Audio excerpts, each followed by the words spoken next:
Did you hear about the bailouts? No, what about the bailouts? The governments have announced the taxpayers will make money on the bailouts. Should I believe them? Depends. Do you believe the politicians are honest? No. Do you believe the bankers are fair? No. Do you believe that the 2 plus 2 equals pink? No.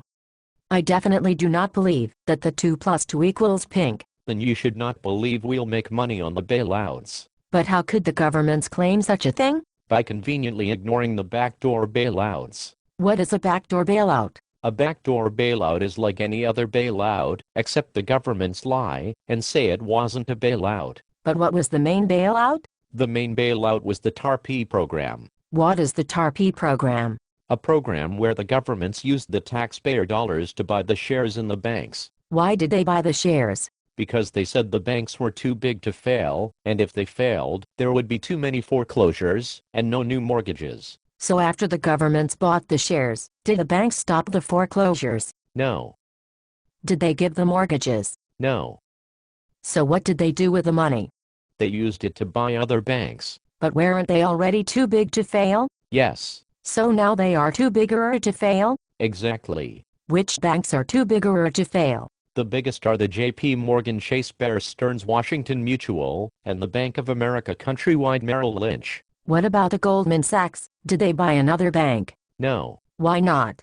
Because when you already own the U.S. government, you don't need to buy any more banks. After the other banks became too bigger to fail, did they stop the foreclosures? No. Did they give the mortgages? No.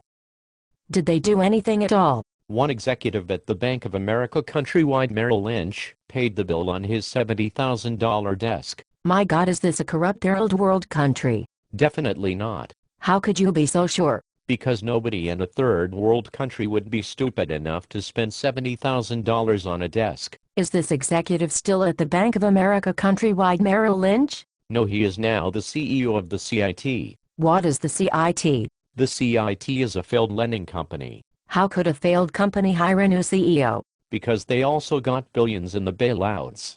Do these people have no shame? When you constantly get the bailouts, you don't care about the shame. What was the main backdoor bailout? The biggest was the bailout of the AIGs. Why did they bail out the AIGs? Because the AIGs had borrowed billions from the banks, and if they went under, the banks would lose too much money. And after the bailout, how much did the banks lose? Nothing. How is that possible? Because the governments decided the taxpayers should pay for all the bank's mistakes. Which bank did the AIGs owe the most money to? The Goldman Sachs. So despite its poor decision to lend too much money to a failed company, the Goldman Sachs did not lose a penny? Actually, the Goldman Sachs probably profited from the failure of the AIGs. How could someone profit from the downfall of one of their biggest clients? Because while the Goldman Sachs was lending money to the AIGs, it was also making a secret bet that they would go under. My God, is this some kind of science fiction movie, like the Star Wars?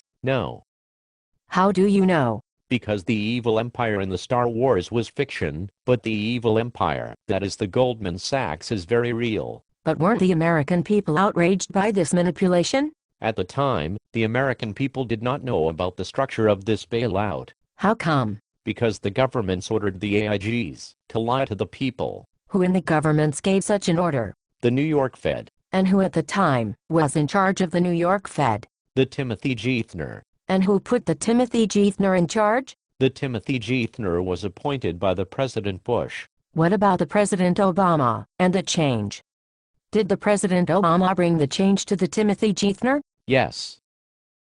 So he fired him? No, he promoted him to Treasury Secretary. That does not sound like the change we can believe in. Definitely not. Were there any other bailouts? Yes, during the financial crisis, the Ben Bernanke loaned trillions of dollars to companies like the Barclays. What is the Barclays? The Barclays is a European bank. Why would the Ben Bernanke lend money to a European bank? So they could buy the Lehman after it went bankrupt. And why did the Lehman go bankrupt? Because the Ben Bernanke refused to lend them any money. But why would the Fed refuse to lend the American people's money to an American bank, but then lend the money to a European bank? I don't know, maybe because the Europeans have funny accents.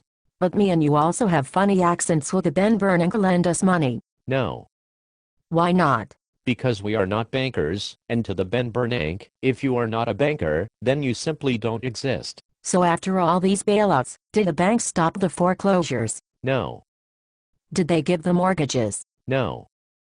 Did they do anything at all? They paid themselves big bonuses. That does not sound like a prudent use of the American people's money. When you constantly get the bailouts, you don't care about the prudence. Are any of the bailouts going on today? Yes, the Ben Bernanke keeps the short-term interest rates at zero. How is that a bailout? Low rates mean the banks have to pay the American people very little interest in their savings accounts. That is a very nice gift from the American people to the banks. Yes. And to show their gratitude, did the banks stop the foreclosures? No. Did they give the mortgages? No. Did they do anything at all? Yes, they increased the monthly fees on all bank accounts. That does not sound like the gratitude, that sounds like the screwing of the American people. Yes. But isn't it normally a bad idea to screw your own customers? When you constantly get the bailouts,